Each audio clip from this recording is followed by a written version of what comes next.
Hello বন্ধুরা, কেমন আছেন সবাই? আশা করছি ভালো আছেন, সুস্থ আছেন। আমিও ভালো আছি, সুস্থ আছি। কাছে এবং দূরে, দেশে এবং বিদেশে যে যেখান থেকে আমার এই ভিডিওটি দেখছেন, আপনাদের সবাইকে জানাই আমার নতুন একটি ভিডিওতে স্বাগতম। আজকেও বরাবরের মতো একটি গল্প নিয়ে আসলাম।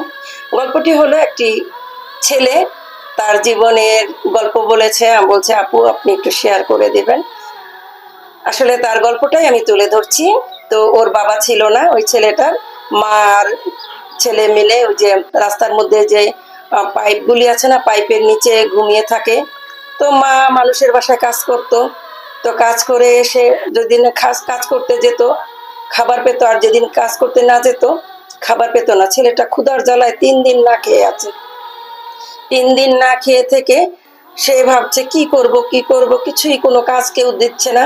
তো কিছু কিছু খারাপ লোক আছে, সেই লোকগুলি এসে বলছে যে তুই চাপাটি নি, চাপাটি নিয়ে মানুষকে এরকম ভয় দেখিয়ে মানুষের কাছ থেকে ছিনতাই করবি, করে তারপর টাকা ইনকাম করবি, তারপর তুই ভালো মতো খেতে পারবি, চলতে পারবি এবং তোকে সবাই ভয় পাবে।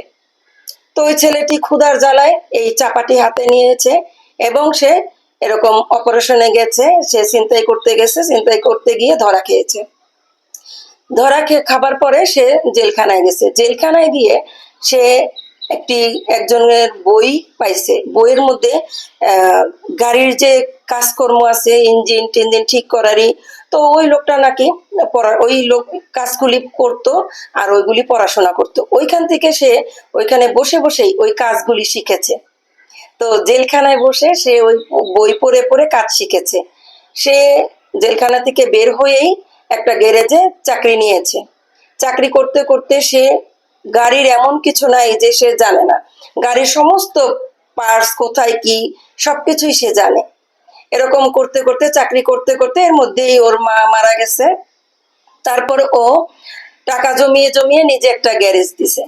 গ্যারেজ দেওয়ার পরে সে এত কাজ করে, এত কাজ ভালো করে, তো ওনার কাছেই সবাই গাড়ি ঠিক করতে আসে। তো গাড়ি ঠিক করতে আসে, তখন সে জিজ্ঞেস করছে আপনি কোথা থেকে এই পড়াশোনা করেছেন। সে যখন বলে আমি জেলখানা থেকে পড়াশোনা করেছি, তো মানুষ অবাক হয়ে যায়। তারপর উনি বলল যে কাজ যদি শিখতে হয় আপনি যেখানে থেকে পারেন সেখান থেকে শিখতে পারেন। আজকে করব, কালকে করব, পরশু করব, এভাবে না করে আপনি যখন যেটা পারেন সেটাই করেন, জীবনে সাফল্য পাবেন। তো আমি জেলখানায় এরকম এরকম তার পরিস্থিতি বলল, জেলখানায় গিয়ে এরকম শিখেছে। তো ওই লোকটি বলল যে মানুষ যদি পারে, মনের ইচ্ছা যদি থাকে, তাহলে সে সবকিছু করতে পারে।